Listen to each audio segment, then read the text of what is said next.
occurred Wow. in their life in terms of health. Wow. Some people, in terms of commenting on the podcast, said this is the most life-changing podcast they have ever seen on YouTube. Wow. Okay, Wow. so this is going to completely change how you see. Just be prepared. All right, so let's talk about sleep and circadian rhythm.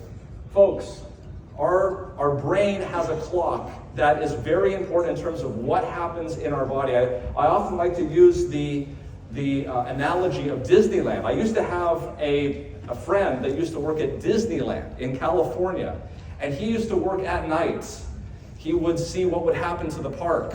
They would shut down the rides. The engineers would come in. They would weed the gardens, change the stock in the gift shop, change the cash. All of these things would happen so that when 8 o'clock rolled around the next morning, Disneyland was a park that was brand new and ready for park visitors that day. There wasn't a single piece of gum that was stuck to the pavement. And that's because of the immense amount of work that had to be done during the night. This stuff cannot be done during the day. Imagine if you went to Disneyland wanting to ride Space Mountain and the engineers shut it down.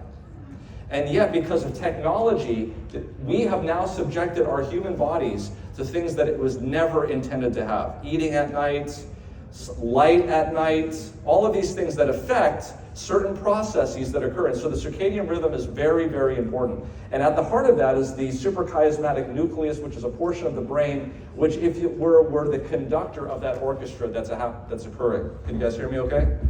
All right, good.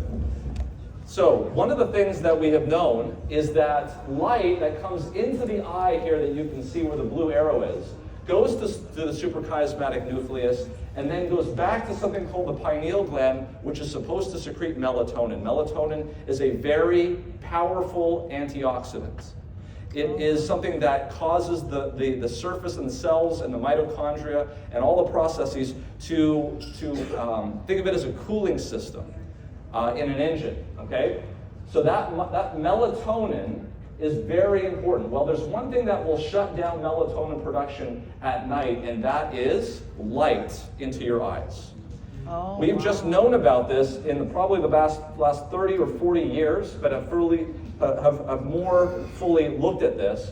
And I can show you some examples of what happens when you read at night. For instance, a Kindle that you read at night has a backlight to it.